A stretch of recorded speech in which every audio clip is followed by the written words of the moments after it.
চাইনি ইচ্ছা করে গুনাহ হোক, কিন্তু শয়তানের ধোঁকায় পড়ে গুনাহ হয়ে গেছে রে মালিক,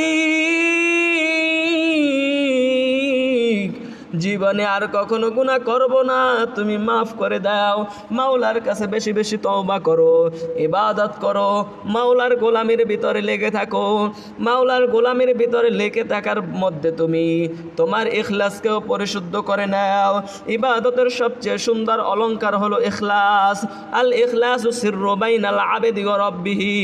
ইখলাস হলো বান্দা এবং তার রবের মাঝে গোপন রহস্য। এই রহস্য যদি কেউ অর্জন করতে পারে তাহলে তার যতই আমল হবে, তার যদি অল্প আমল হয় ওই আমল তার জন্য কাজে আসবে। মানুষ যদি হাজারো আমল করে কিন্তু তার অন্তরে রিয়া থাকে, তবে সে আমল আকাশে ওঠার আগেই ভেঙে পড়ে যায়। সহিহ বুখারীর 1 নম্বর হাদিস উল্লেখ রয়েছেন, ইন্নামাল আ'মালু বিন্নিয়াত, সমস্ত আমল নিয়তের উপর নির্ভরশীল। এই কারণে আমাদের নিয়তকে পরিশুদ্ধ করতে হবে। যদি আমাদের নিয়তের আলহামদুলিল্লাহ আলহামদুলিল্লাহি রাব্বিল আলামিন, নাহমাদুহু ওয়া নাস্তাঈনুহু ওয়া নাস্তাগফিরুহু ফি কুল্লি হিন, ওয়া নু'মিনু বিল্লাহি ওয়া নাতাওয়াক্কালু আলাইহি, ওয়া ইলাইহি নাসীরু ওয়া নারজিউদ্দিন। ফাত্তাকুল্লাহা ইয়া ইবাদাল্লাহ, فإن التقوى زاد المؤمنين. ونشهد أن لا إله إلا الله وحده لا شريك له، الملك الحق المبين. ونشهد أن محمدا عبده ورسوله صادق الوعد والأمين، أرسله الله رحمة للعالمين وهاديا إلى صراط مستقيم. فصلى الله عليه وعلى آله وصحبه أجمعين إلى يوم الدين. أعوذ بالله من الشيطان الرجيم. لن ينال الله لحومها ولا دماؤها ولكن يناله التقوى منكم. قال النبي صلى الله عليه وسلم: أحب الأعمال إلى الله أدومها وإن قل. আলহামদুলিল্লাহ, সমস্ত প্রশংসা সেই রবের যিনি জীবন দিলেন, ঈমান দিলেন, ইবাদতের পথে ডাক দিলেন।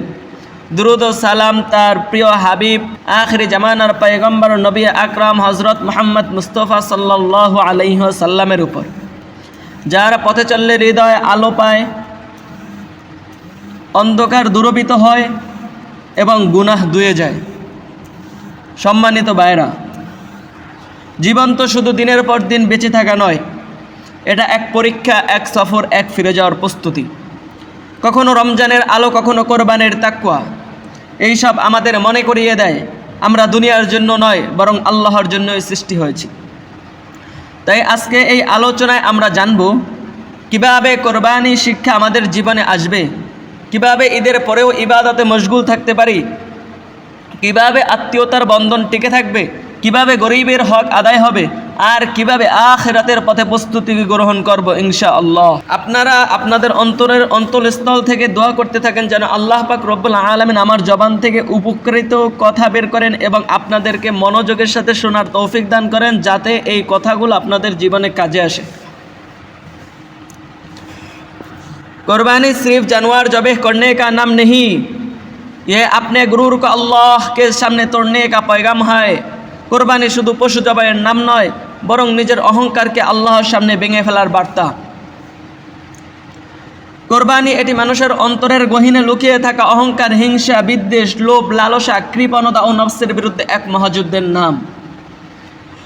ईदेर सकाल आसे, ताकबीरे आकाश केঁপে उठे, छुरीर नीचे पशु शुয়ে पड़े, किन्तु आसल प्रश्न हलो आमादेर हृदय कि आल्लाहर सामने নত হয়েছে?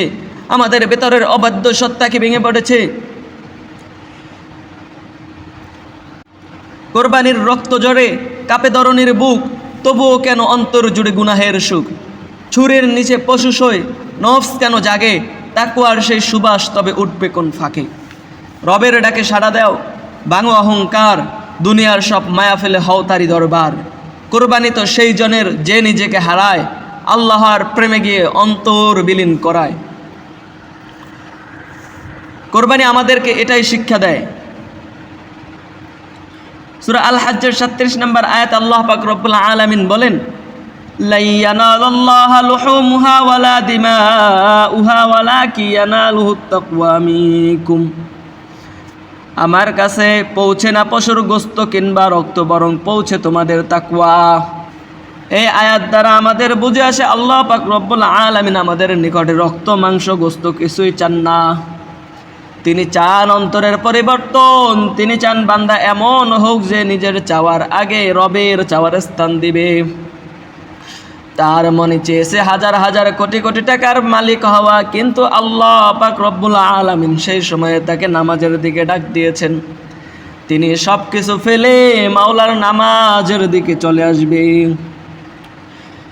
তিনি গুনাহ করার জন্য তার অন্তরের ভিতরে কামনা এসেছেন, কিন্তু তিনি গুনাহ ছেড়ে মাওলার দিকে ফিরবে, যে আমার মাওলার দিকে ফিরতে হবে।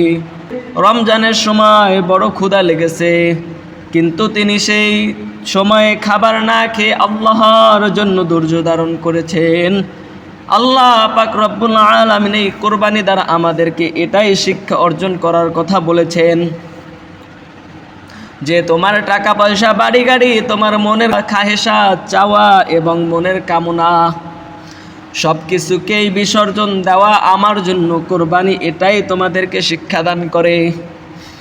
যেই কোরবানির সময় নির্দিষ্ট দিনে নির্দিষ্ট সময়ের ভিতরে আল্লাহ পাক রব্বুল আলামিনের জন্য হাজার হাজার কোটি কোটি টাকা ব্যয় করতে পারে, সেই বান্দা এই আল্লাহর জন্য তার জীবনের সব কিছুই দিয়ে দিতে পারবে। আমাদের অন্তরের ভিতরে প্রশ্ন আসতে পারে, কেন সন্তান সন্ততি সব কিছু বিলিয়ে দিতে হবে? এটাই কেন শিক্ষা? কোরবানির শিক্ষা তো শুধু একটি গরু জবাই দেওয়া আর নিয়তকে খাঁটি রাখা। এটা কোরবানির শিক্ষা না, বরং এটা কোরবানি আর কোরবানির শিক্ষা হলো আমাদের জীবনের যা কিছু রয়েছে, ভালোবাসা মোহাব্বত অন্তরের ভিতরে কামনা বাসনা সব কিছু আল্লাহ পাক রব্বুল আলামিনের জন্য বিসর্জন করে দেওয়া। আমাদের কেন প্রশ্ন করলে আর হবে না? আমাদের অন্তরের ভিতরে কোনো প্রশ্ন আসতে পারবে না। আল্লাহ পাক রব্বুল আলামিনের যখন যেই আদেশ সেটা পালন করাই হলো মুমিনের বৈশিষ্ট্য। আর যদি আমাদের মনের ভিতরে প্রশ্ন আসে, তাহলে আমাদের ফাউন্ডেশনের সাথে সম্পর্ক নাই। কারণ ফাউন্ডেশনের সাথে সম্পর্ক কিভাবে বুঝবো? আমাদের কোরবানির ফাউন্ডেশন তো হযরত ইব্রাহিম এবং ইসমাইল আলাইহিস সালামের কোরবানির সাথে। আমাদের কোরবানি যদি ইসমাইল এবং ইব্রাহিম আলাইহিস সালামের কোরবানির মতো না হয়, তাহলে তো আমাদের ফাউন্ডেশন ঠিকমতো সংযুক্ত হলো না।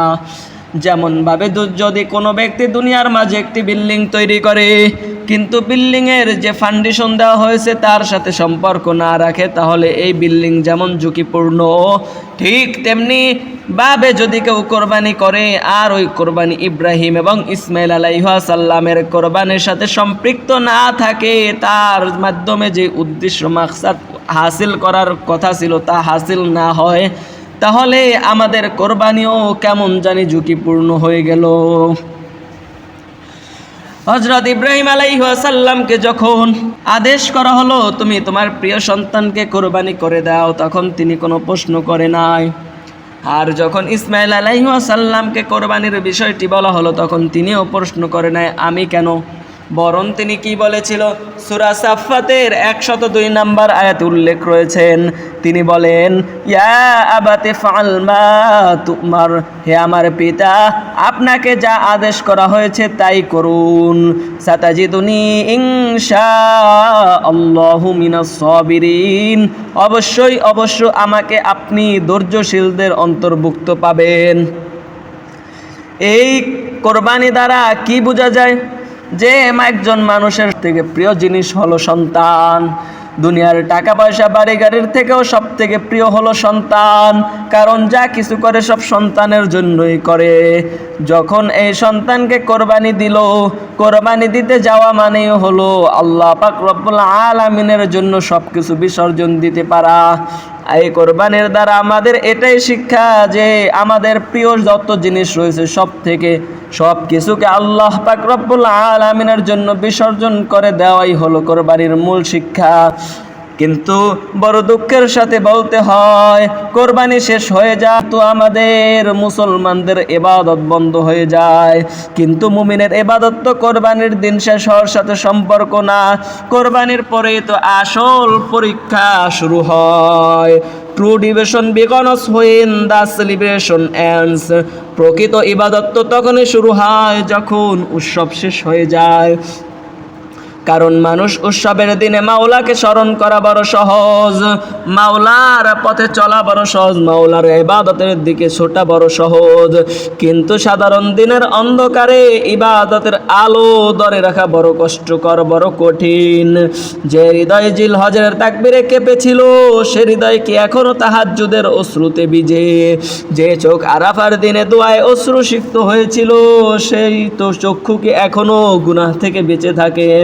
আমাদের অন্তরকে প্রশ্ন করেন, আমাদের অন্তরের ভিতরে প্রশ্ন তৈরি করেন। যদি আপনার অন্তরের ভিতরে প্রশ্ন তৈরি করতে পারেন, তাহলে আপনি সঠিক পথের ভিতরে চলতে পারবেন। কিন্তু সব জায়গায় প্রশ্ন করা যাবে না, যেই বিষয়ে প্রশ্ন করা যাবে সেই বিষয়ে প্রশ্ন করতে হবে। আমাদের অন্তর ঠিক মতন আছে কিনা নিজের সম্পর্কে প্রশ্ন করেন, কিন্তু শরীয়তি কোনো বিষয় বা আল্লাহ পাক রব্বুল আলামিনের আদেশের কোনো বিষয়, রাসূল সাল্লাল্লাহু আলাইহি ওয়াসাল্লামের সুন্নাতের বিষয়ে প্রশ্ন করা যাবে না।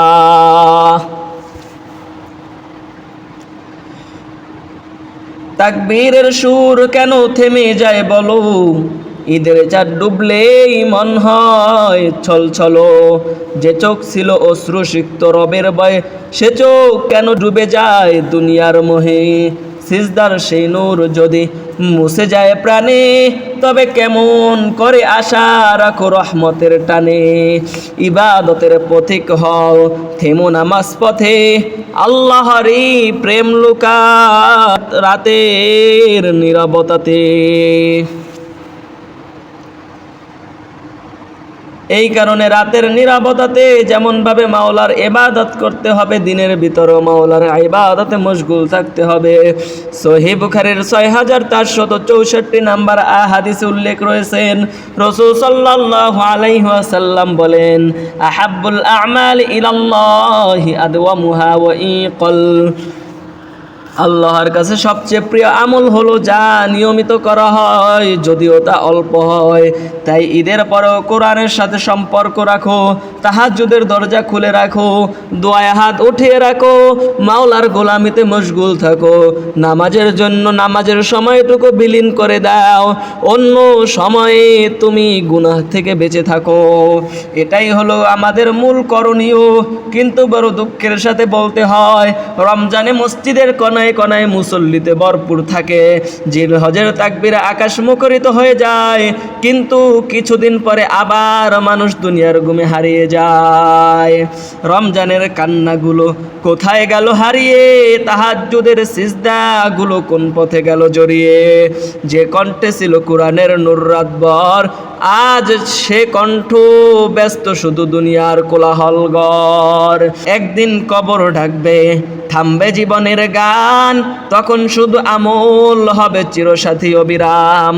তাই এখনো সময় আছে, ফিরে আসো নূরের পথে, আল্লাহর রহমত নামে কান্না বেজারাতে। আল্লাহ পাক রব্বুল আলামিন তো চান না মৌসুমি ইবাদত, তিনি চান অবিচল আনুগত্য। সূরা আল হিজরের ৯৯ নম্বর আয়াতে উল্লেখ রয়েছেন, ওয়া'বুদ রাব্বাকা হাত্তা ইয়াতিয়াকাল ইয়াকিন। তোমরা রবের ইবাদত করো যতক্ষণ না তোমাদেরকে মৃত্যু গ্রাস করে নেন। আমরা যখন মাওলার ইবাদতের ভিতরে মশগুল হই, তখন শয়তান আমাদের পিছনে লেগে যায়। শয়তান আমাদেরকে ওই নেক কাজ থেকে দূরে সরিয়ে গুনার ভিতরে মশগুল করে দেয়। এই কারণে আমাদের নেক কাজ করার পরে যদি কখনো গুনাহ হয়ে যায়, সাথে সাথে মাওলার কাছে তওবা করতে হবে, মাওলার কাছে মাপ চাইতে হবে।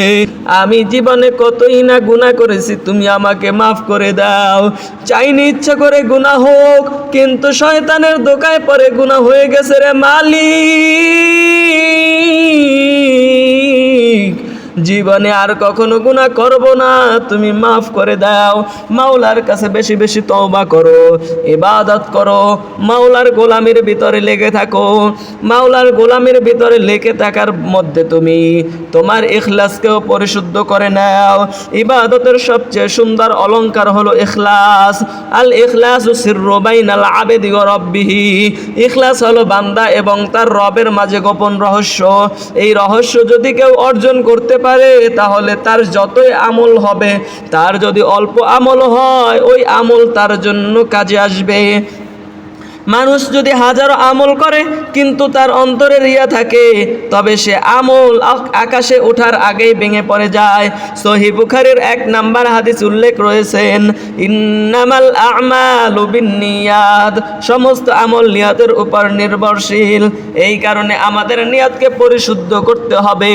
যদি আমাদের নিয়তের ভিতরে কোনো ধরনের খারাপি থেকে থাকে, যদি অন্য কোনো উদ্দেশ্য থাকে, মাওলার সন্তুষ্ট অর্জনের উদ্দেশ্য ব্যতীত অন্য কোনো উদ্দেশ্য থাকে, তাহলে আমাদের ওই আমল মাওলার নিকট কবুল হওয়ার আগেই ওই আমলগুলো ধ্বংস হয়ে যায়। কষ্ট করে আমল করলাম, কিন্তু যদি ওই আমল ধ্বংস হয়ে যায়, তাহলে এই কষ্টের পরিণাম কি থাকে, এই কষ্টের ফল কি থাকে? এই জন্য আমরা যেই আমল করব, আমাদের ইখলাস পরিপূর্ণভাবে রাখতে হবে। কত মানুষ আছে যারা মানুষের প্রশংসা পাওয়ার জন্য দান করে, সুন্দর কণ্ঠে দোয়া পড়ে, বড় বড় ইবাদত দেখায়, ও অন্তরে আল্লাহর জন্য ভালোবাসা কম। অথচ আল্লাহ মানুষের বাহ্যিক চাকচিক্য দেখেন না, বাহ্যিক রূপ দেখেন না, তিনি দেখেন অন্তরের গোপন রহস্য। মানুষের চোখে আলো হয়ে জ্বলে, কি হবে বলো? রবের কাছে অন্ধকারে ডুবে গেলে চলো। নীরব রাতের কান্নাতে যে ইখলাস মেশে, সে অশ্রু আসমানে গিয়ে রহমত হয়ে বাসে। লোকের প্রশংসা ক্ষণিকের দোয়া মিলে যায় দূরে, আল্লাহর সন্তুষ্ট লুকায় ভাঙা হৃদয় সুরে। নিজেকে যে লুকিয়ে রাখে, আমল হোক নীরব, রবের ভালোবাসা হবে তখন নিকটতম সঙ্গী সব। এই কারণে আমাদের আমল যা করব, সব মাওলার সন্তুষ্টির জন্য করব। যদি মাওলার সন্তুষ্টির জন্য করতে পারি, তাহলে আমাদের জীবন কামিয়াব হয়ে যাবে। এখন আমরা যারা অন্যায় করব, তারা যদি মনে করে যে আমি মাওলার সন্তুষ্টির জন্য অন্যায় করতেছি, না, এটা কখনো সম্ভব না। অন্যায় জুলুম এগুলো তো আল্লাহর সন্তুষ্টির জন্য করা সম্ভব না। হারাম সম্পদ অর্জন করাও আল্লাহর সন্তুষ্টির জন্য সম্ভব না। এই কারণে হালাল রিজিকের দিকে ছুটতে হবে। হালাল রিজিক মানুষের জীবনে শুধু বরকত আনে না, এটি হৃদয়ে নূর সৃষ্টি করে। হারাম সম্পদ বাহ্যিক চাকচিক্য দিতে পারে, কিন্তু তা কখনো আত্মার প্রশান্তি দিতে পারে না। হারামের আগুন জ্বলে সোনার প্রাসাদ জুড়ে, হালালের শুকনো রুটি শান্তি আনে ঘরে। কম হলেও পবিত্র হোক জীবনের আহার, তাতেই নামে রহমতের নূর বারে বার। মানে আমরা হালাল রুজির দিকে ছুটব। হালাল রুজি যদি অল্প হয়, আমাদের জীবনটা কামিয়াব হবে। আমাদের ওই অল্প রুজির ভিতরে অন্তর পরিষ্কার হবে, আমাদের রুজির ভিতরে বরকত বাড়বে। সহিহ মুসলিমের 1015 নম্বর হাদিস উল্লেখ রয়েছেন, রাসূল সাল্লাল্লাহু আলাইহি ওয়াসাল্লাম বলেছেন, ইন্নাল্লাহ তাইয়্যিবুন লা ইয়াকবালু ইল্লা তাইয়্যিবান। নিশ্চয়ই আল্লাহ পবিত্র, তিনি পবিত্র জিনিস ছাড়া গ্রহণ করেন না। আমাদের যদি হারাম সম্পদ আল্লাহর জন্য ব্যয় করি, যদি হারাম কাজ করি, গুনাহের কাজ করি, তাহলে ওই জিনিস আল্লাহর নিকট তো পৌঁছেই না। যদি আমরা আল্লাহর সন্তুষ্টির জন্য ভালো কোনো কিছু করি, তার ভিতরেও যদি খারাপ কোনো কিছু থেকে থাকে, তাও আল্লাহর নিকট গ্রহণযোগ্য হয় না। हलाल कमाई में कम सुकून नहीं होता बल्कि वही दिल को आमिर बना देती है। হালাল উপার্জন শান্তি কম থাকে না, বরং সেটাই হৃদয়কে প্রকৃত ধনী বানায়। রমজান শেষ হয়ে যায়, ঈদ শেষ হয়ে যায়। এই ঈদের সময় আমরা মানুষের নিকটবর্তী হই, পরস্পরের সাথে মিলিত হই, তাদের সাথে সম্পর্ক জোড়া লাগে, দূরত্ব কমে যায়। কিন্তু ঈদের পর যদি সেই সম্পর্ক আবার ভেঙে যায়, তবে ঈদের শিক্ষা অসম্পূর্ণ থেকে যায়। রিশতে টুট যায় তো দিল ভি টুট जाते हैं। সম্পর্ক ভেঙে গেলে হৃদয়ও ভেঙে যায়। ইসলামে আত্মীয়তা শুধু সামাজিক সম্পর্ক নয়, এটি জান্নাতের রাস্তা এবং দোয়া কবুলের মাধ্যম। সম্পর্ক ছিন্নকারী তিনি কবিরা গুনাহের ভিতরে লিপ্ত রয়েছেন। সহিহ বুখারীর 5994 নাম্বার হাদিসে উল্লেখ রয়েছেন, লা ইয়াদখুলুল জান্নাতা কাতিউর রহিম। আত্মীয়তার সম্পর্ক ছিন্নকারী জান্নাতে প্রবেশ করিবে না। আমরা দুনিয়ার ভিতরে যা কিছু করতেছি সব তো জান্নাতের জন্যই করতেছি। আমরা যত নেক আমল করি, যত ভালো কাজ করি, সব তো আল্লাহর সন্তুষ্টির জন্যই করতেছি, জান্নাত পাওয়ার আশায় করতেছি। যদি এই সামান্য সমস্যার কারণে, সামান্য বিষয়ের কারণে আমরা যদি জান্নাত থেকে বিচ্যুত হই, তাহলে আমাদের এই কষ্ট তার কোনো কাজে আসলো না। এই কারণে আমরা এই মানুষের সাথে, আমাদের আত্মীয়তার সাথে, পাড়া প্রতিবেশীদের সাথে ভালো সম্পর্ক রাখবো সর্বদা। একটা ফোন, একটু খোঁজ, ভেঙে যায় অভিমান, ভালোবাসার শব্দে ফিরে আসে পুরনো গান। রক্তের বাঁধন আল্লাহ দিয়েছেন চিরকাল, তাকে ভাঙা মানে নিজেরই ক্ষতি নিঃসন্দেহে কাল। এই কারণে অন্যের সাথে সম্পর্ক ছিন্ন করব না, বরং যখন কোনো ভাই আমার সাথে অন্যায় কিছু করলো, আমি তাকে আল্লাহর জন্য মাফ করে দিব। ইসলাম এমন একটি জীবন ব্যবস্থা যেখানে শুধু নিজের সুখ নয়, অন্যের দুঃখকে অনুভব করাটাও ইবাদত। ঈদের সময় যে কোরবানির গোশত বিতরণ করা হয়, তা আমাদের শেখায় সমাজের গরিব দুঃখীদের ভুলে যেও না। সূরা আল ইনসানের 8 নম্বর আয়াতে আল্লাহ পাক রব্বুল আলামিন বলেন, ওয়ায়ুতঈমুনাত তাআমা আলা হুব্বিহি। তারা ভালোবাসা সত্ত্বেও খাদ্য দান করেন। আল্লাহ পাক রব্বুল আলামিন এই কথার দ্বারা বুঝিয়েছেন, তোমরা যখন কোনো মানুষকে ভালোবাসবে, ভালোবাসার সাথে তাদেরকে খাদ্য দাও। যখন তাদের কোনো কিছু প্রয়োজন হবে, তাদেরকে দাও। তোমরা কোনো গরিব অসহায় বান্দাদেরকে অসহায় ফেলে দিও না, বরং তোমরা তাদের পাশে দাঁড়াও। আর যদি তোমরা তাদের পাশে দাঁড়াও, তোমাদের একটা ইবাদত হয়ে গেল। True humanity is sharing with those who have less. প্রকৃত মানবতা হলো তাদের সাথে ভাগ করে নেওয়া যাদের কম রয়েছেন। এক মুঠো ভাত যদি কারো মুখে হাসি আনে, সে হাসির দাম আকাশ সোয়া কেউ কি তা জানে। গরিবের পাশে দাঁড়ানোই বড় ইবাদত, এতেই লুকিয়ে থাকে আল্লাহর রহমত। কোরবানির সবচেয়ে গভীর শিক্ষা হলো ত্যাগ। আর এই ত্যাগ আমাদের মনে করিয়ে দেয় যে একদিন আমাদের সব কিছু ছেড়ে আল্লাহর কাছে ফিরতে হবে। দুনিয়ার সব ক্ষণস্থায়ী সম্পদ, ক্ষমতা, সৌন্দর্য, সন্তান সন্ততি যা কিছু রয়েছেন, সবই শেষ হয়ে যাবে। দুনিয়া আরজি হায়, আখিরাত হামেশা হায়। দুনিয়া ক্ষণস্থায়ী আর আখিরাত চিরস্থায়ী। শুধু আমলই সাথে যাবে। আখিরাতের দিন আমরা শুধু আমল পাবো, আর কিছুই পাবো না। সূরা আল ইমরানের 185 নম্বর আয়াত উল্লেখ রয়েছেন, কুল্লু নাফসিন যায়িকাতুল মাউত। প্রত্যেক প্রাণী মৃত্যুর স্বাদ আস্বাদন করবে, যে প্রাণী হোক না কেন। মানুষ যদি মনে করে যে না, আমি মৃত্যুবরণ করব না, কিন্তু আল্লাহ কাউকে ছাড় দিবে না, সকলকেই দুনিয়া থেকে বিদায় নিতে হবে। আজ যে রাত, কাল সে মাটির নিচে। আজ যে হাসে, কাল সে নিঃসন্দেহে ঘুমাবে। দুনিয়া সব আলো একদিন নিভে যাবে, থাকবে শুধু আমল সাথে সে যাবে।